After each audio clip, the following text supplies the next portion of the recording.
So, Princess and has basically just gotten handed one of the most powerful positions in the entire British royal family. And honestly, nobody's really talking about what this actually means for the monarchy right now. Like on the surface, it sounds like some ceremonial thing, but when you actually understand what's happening here, the implications are absolutely massive. And the fact that it's come at Camilla's expense is making this whole situation way more interesting than anyone expected. Here's the situation. The red box, that legendary box that holds all the classified intelligence briefings and state documents that only the monarch actually gets to open. Yeah, that somehow ended up in Anne's hands instead of staying with Camilla. And before you think that's just some symbolic move, understand that in the language of the British monarchy, whoever holds the keys to that red box is basically holding real power. We're not talking ceremonial stuff here. We're talking about who gets to see classified intelligence, who gets final say on legislation, who actually runs the show when things get complicated. It's the actual source of constitutional authority, and suddenly has it, while Camilla just doesn't. King Charles made this decision, and it's telling people a lot about how he's thinking about his own reign and who he actually trusts when things get serious. Because here's the thing about having a queen consort. Sure, Camilla's married to the king. She's always by his side at events. She's technically one of his closest daily companions. But when it comes to the actual machinery of running the country, she got completely shut out. And that's intentional. It's not an accident or some weird oversight. This was a deliberate choice. So, you've got to understand the context first. King Charles is dealing with his own health stuff right now, which is obviously putting pressure on the entire system. You can't have a monarch who's constantly dealing with medical treatments, also trying to manage all the day-to-day governance. Something's got to give. The question becomes, who steps in to fill that gap? And this is where it gets really interesting because the obvious choice on paper would be Prince William. He's the heir. He's the future king. Logically, he should be the one handling administrative responsibilities while Charles is recovering, right? Except William can't do it. And honestly, when you think about his actual life right now, it makes complete sense why Catherine is dealing with her own serious health situation and going through recovery. William's got 3 young kids who need him present and involved as a father. He's basically being pulled in every direction emotionally and practically. And on top of all that, he's already carrying the psychological weight of knowing he's going to be king someday, forcing him to also absorb every single day of actually running the monarchy, while managing all of that would just break him. It's too much for one person, especially when that person also has young kids and a wife who's recovering from something serious. So, instead of the apparent choice, Charles looked at his sister. And this is where the masterstroke comes in because, and is actually perfect for this role in ways that William could never be. At least not right now. First of all, she's only 2 years younger than Charles, which means she lived through the exact same historical periods, knows all the same political players, understands the precedents because she was actually there when they were established. She doesn't need someone to brief her on why certain things matter historically because she lived through them. That's wisdom you can't fake or teach quickly, and it's incredibly valuable when you're dealing with a government in crisis. But the bigger thing is something that honestly most people wouldn't even think about, and has absolutely zero dynastic ambition.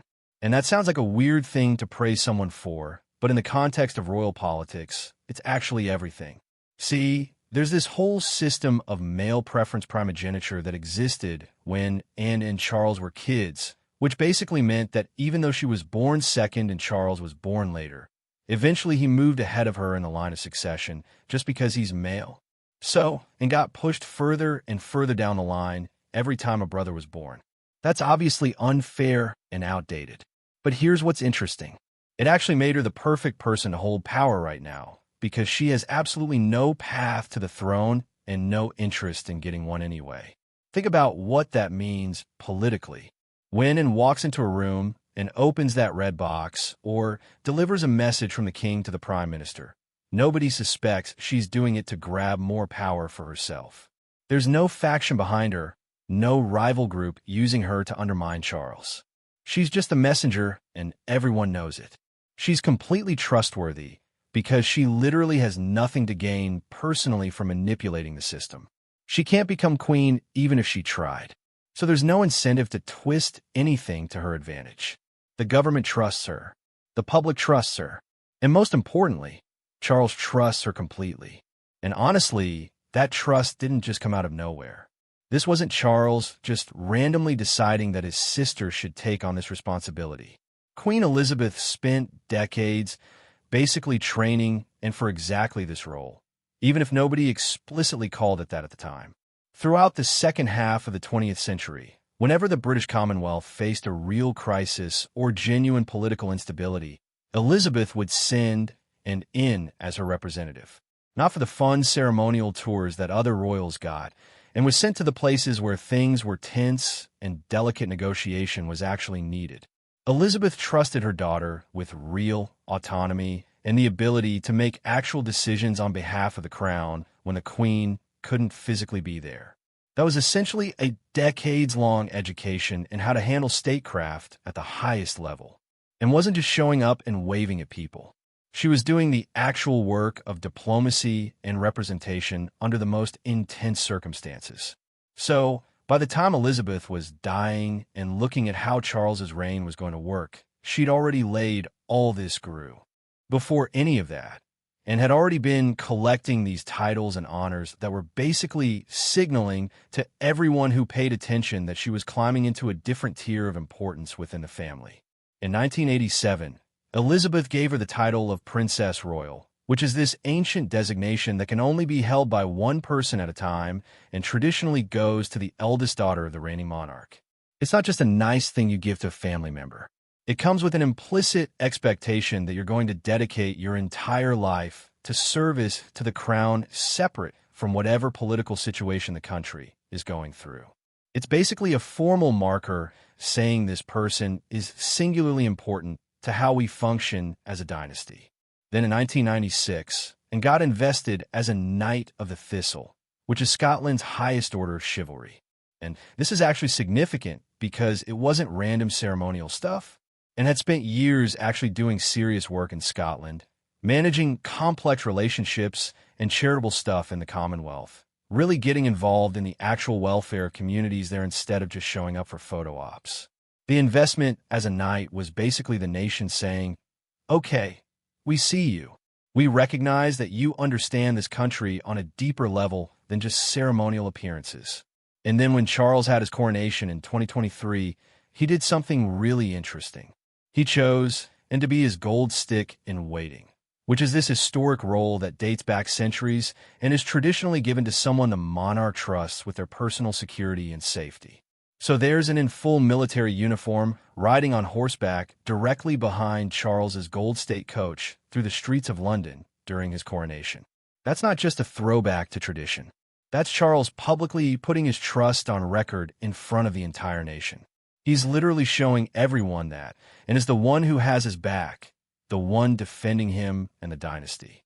It's incredibly symbolic, and it was a signal that nobody could miss. What's been interesting is watching how Anne's relationship with her husband, Timothy Lawrence, has also gotten elevated right alongside her.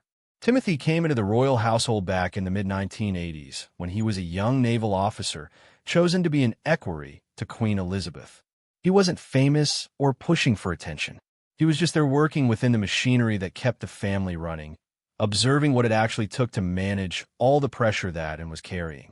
And Elizabeth noticed that. She saw how Timothy supported and without ever needing the spotlight or demanding recognition. How he just quietly dedicated himself to supporting her through an absolutely grueling schedule. In 2011, Elizabeth made him a Knight Commander of the Royal Victorian Order, which is basically the Queen's personal thank you to someone who served her well and closely. But Charles took it further. Recently, he elevated Timothy to Knight Grand Cross of the Royal Victorian Order, which is literally the highest rank in that entire system.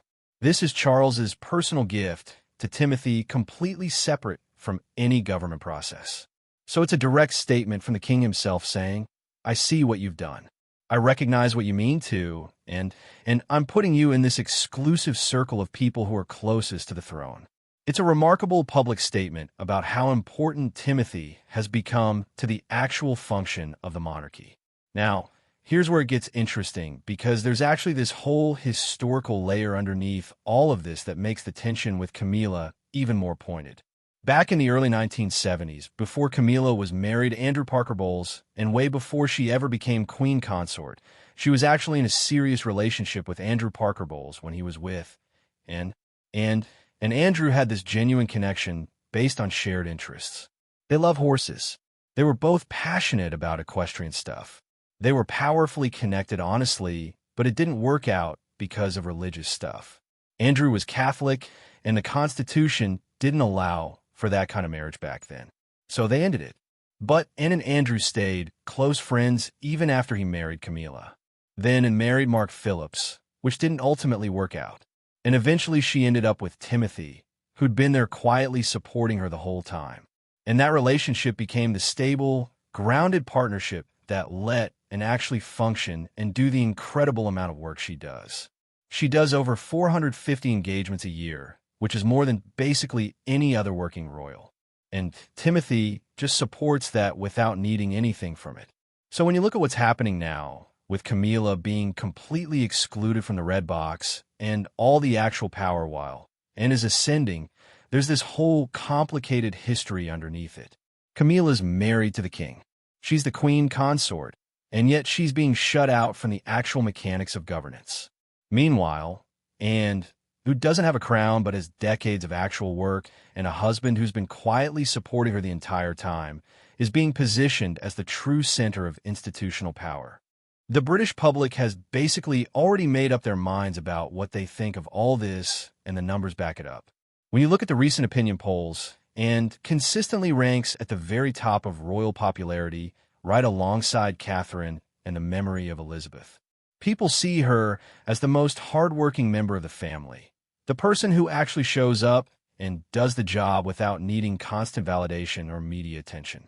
And they're not viewing her elevation to this Regent-adjacent role as some political maneuver or power grab. They see it as justice. Honestly, it's something that should have happened already because she's earned it through actual output and genuine service. What really crystallized this public sentiment was this moment in the BBC documentary about Charles's coronation year.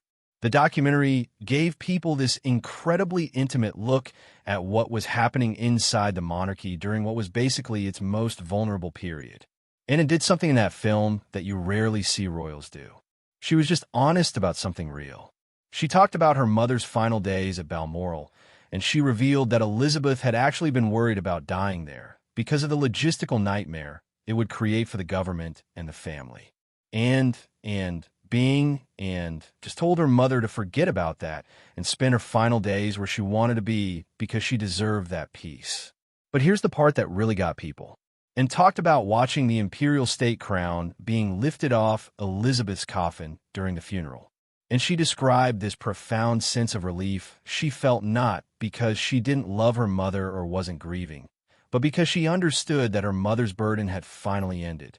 That decades-long weight of duty that Elizabeth carried was finally over, and was able to acknowledge that her mother had basically sacrificed her entire life to the institution. And there was something almost gentle in recognizing that the pressure was finally gone. That moment, that raw honesty from and about death and duty and what service actually costs, made the entire nation see her differently. It grounded everything in real human emotion instead of pageantry. And that documentary moment mattered because it showed people why and is the right person for this role. She's not someone who's going to pretend everything is fine when it isn't. She's not going to hide behind ceremony or formality. She understands that the institution survives by being honest about what it actually costs and who's actually doing the work. You can see how this has played out with the younger generation of royals too, particularly William and Catherine. Both of them have made it incredibly clear that they respect Anne enormously and that they actually want her to have this elevated role. William especially has been outspoken about viewing Anne as an essential shield for the family. Someone whose integrity and work ethic is so beyond question that it protects everyone around her from constant media scrutiny. He and Catherine have both deliberately yielded the spotlight to her during major events, which sends this message to everyone watching that they don't see her as competition or a threat. They see her as someone who's doing the actual work and deserves recognition for it. And William clearly understands that Anne's elevated position actually helps him right now. It takes some of the pressure off him at a moment when he's dealing with Catherine's recovery and trying to be present for his kids. He doesn't have to try to be everywhere, doing everything, and is handling the heavy administrative lifting, which gives him space to be a father and a husband and eventually a future king, but not all three at the same time right now. It's actually a really smart power distribution, and William gets it. The thing that's become almost impossible to ignore, though, is what this elevation of and means for Camilla's position. Because while Camilla gets to sit next to Charles at state occasions and occupy the title of queen consort, she's fundamentally excluded from actual power. She doesn't get the red box. She doesn't get classified briefings. She doesn't get to open state documents or sign things into law. She's basically a ceremonial presence while the actual machinery of governance flows around her into Anne's hands. And that's not an accident or an oversight.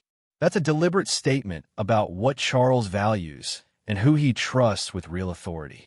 There's also this lingering shadow of Diana that Camilla has spent her entire time in the royal family trying to navigate. The British public never really forgave her for the role people perceived her playing in Charles and Diana's marriage. And even though decades have passed and Diana's been gone for years, there's still this weight to it. So now, when Camilla's watching and gets celebrated by the public and elevated by Charles while she's sidelined from actual power, it's got to be this crushing realization about her actual position within the institution. She's married to the king, but she's not trusted with the things that matter. What's actually fascinating about where the monarchy is right now is that it's fundamentally changed how it operates. The old palace approach was to maintain this illusion that everything was perfect, that the royals were somehow above the struggles that regular people deal with. But Charles and Catherine have essentially thrown that strategy out the window. Charles has been publicly open about his health situation and treatment in a way that previous monarchs never would have been. Catherine's been honest about her own recovery process, and instead of trying to hide or minimize what's happening, the institution is basically saying, okay, this is real life. These are real challenges, and here's how we're handling them. And in that context, the decision to position and as this central administrative figure is actually the monarchy being smart about its own survival. Charles is saying, I need to share this burden with someone I completely trust, and that person is my sister. He's not pretending he can do everything himself. He's not pretending the institution can function at full capacity with nobody stepping in. He's being practical and honest about what the situation actually requires. The image of and standing at the center of all this, ready to